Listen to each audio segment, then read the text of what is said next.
You don't like to be fooled.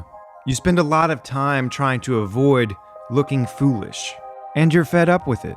But what if the easiest person to fool you is yourself?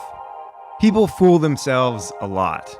Sarah is convinced she's the next big actress without any successful auditions last year. James tells his friends he's studied enough for an A.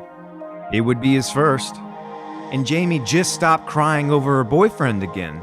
She thinks he'll eventually change his ways. Lies. These are all lies. But why do we lie to ourselves? And how do we stop it?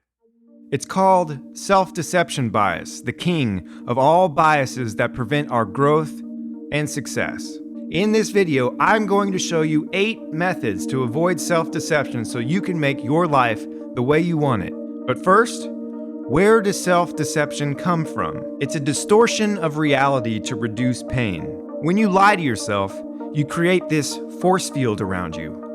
All of these truth bombs are being thrown at you, but they can't get through when your shields are up. But what are you protecting? Self-deception really is ego puppy guarding. You lie to yourself because it makes you feel more comfortable with who you are and how your life is going. Your mind wants to protect your ego at all costs because if it is broken, then we fall off a cliff and we have to build ourselves back up. Self-deception offers us a fluffy pillow to rest our failure on.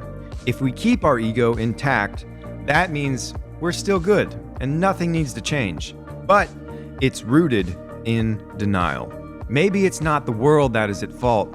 Maybe it is you. When you lie to yourself, you know the truth and you know the lie all at the same time. You're the villain and you're the victim.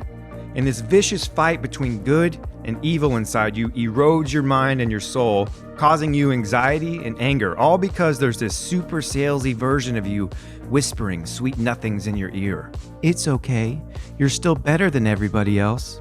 I promise. But there's a big downside to having this liar linger inside your brain. Time. It doesn't stop for you. And the longer you take to accept the truth, the more opportunity you've wasted to change something. Wait too long, and you might have no other options. Talk about getting your reality rocked. Imagine you're a scientist testing how to best live your life and reach your biggest dreams. If the data you're given are a lie, how can you expect to test what works and what doesn't? You want all the data, the good and the bad, because refusing to look at facts does not make them disappear. But enough of the negativity. How do you fix it so you can stop lying to yourself? You build up a defense to fooling yourself from becoming more self-aware, understanding yourself just a little bit more. You need to take care of that big ego. A big ego is where you're unrealistic about your abilities and what you can achieve. I could climb that mountain without any training. Life will eventually destroy our big ego for us, and the bigger you let it grow, the longer the fall from your ego will be. But if we continually manage the expectation and analysis of our abilities, like mowing a lawn, the fall won't be as far down, leading us to secret number 1, competition. Most of us have played sports at some point in our life. It's easy to judge in sports who is good and bad because you have winners, you have losers, and you have statistics. There is quick feedback when you strike out or miss a shot. In real life, it's not as black and white. Activities that require our mind take more time to see results. They're more unclear than a physical activity. But getting your butt kicked is very clear and it makes you humble. And in sports, when you succeed at something difficult, it makes you grateful. Doing a physical activity, especially one where you compete against others, it gives you an anchor for the rest of your life. You can remember what success, failure, true, false, what it all looks like and feels like, and you can transfer those feelings to other challenges. You can't fool physical performance in competition, and reminding yourself there are people better than you at something will shrink your ego and expand the truths that you tell yourself. Which leads us to tip number 2 that builds off tip number 1, collect statistics. Because it is difficult to judge progress with mental pursuits, you need to turn it into a sport as much as possible by collecting statistics about your progress. Numbers can't lie as easily. What are the statistics related to the thing you want? If you want to be a CEO, How many strategic decisions have you made in choosing what to build and how to sell? Gather those statistics and combine them with tip number 3, find Allstars. Is there someone who has succeeded or reached the level of successes that you want to achieve?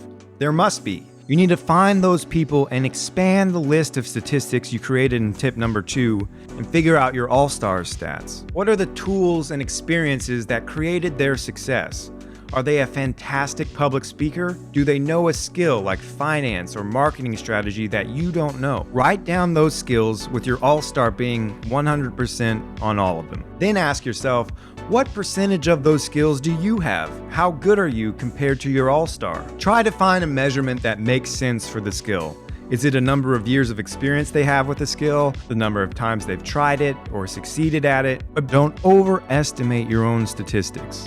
And to prevent you from overestimating is tip number 4, find an outside perspective. Take that skills checklist you wrote down and find someone who knows you, preferably someone who is better than you at the skills that you're trying to get. Then tell them to grade you on those skills 0 to 100 as if they were the toughest teacher in the school and have them explain why they gave you that grade. Compare their grades to the ones that you made for yourself, and you might find that you overestimated yourself on some of them. But remember, if it hurts to hear it, look for the truth in it. We want our eyes wide open. Tip number 5 is to future evaluate. Write down what your expectations are for yourself in a given skill or goal. If you're as good as you think you are, where do you expect yourself to be in 6 or 12 months from now? How many wins do you have? And did you meet those expectations? The more overlap there is between your expectation and reality, the more aligned your perception of yourself and strategy is. If there is not a significant overlap, then you're not as good as you think you are, and it's evidence that something needs to change. Tip number 6 is to introduce healthy judgment. We want to be critical, but not cruel when we judge ourselves. To do this, ask yourself these questions. What is my blind spot? What am I missing? What assumptions am I making? What am I lying to myself about? Then give yourself the confidence to write down honest answers. No one has to see what you write, but putting it on paper makes it more real than just a random thought that popped into your head one time. Tip number 7 is to know your own tricks. Take an hour and write out what lies you know you've said to yourself before. What are the topics and things that your mind tends to be really sensitive about? What are the hardest things to write? Then ask yourself, what did you do the last time you were confronted with one of these lies? Do you shut down or do you justify it with excuses? If you learn your patterns, you should be able to catch them in the future. Tip number 8 is a super simple one that our parents told us all through childhood. Don't lie. Do your best to not lie at all. Don't lie to other people to break your habit of lying to yourself. If you normalize lying, then it will be normal for your brain to come up with lies to tell itself. So avoid telling people solely what they want to hear. If they need to hear the truth, then tell them. It will hurt in the short term, but long term, it's for the better. There you have it, 8 different ways to avoid the self-deception bias. The truth will set you free and give you the mental clarity to fix what needs to be fixed to improve. Until next time, this is Big Easy Brain, where building your brain is made simple.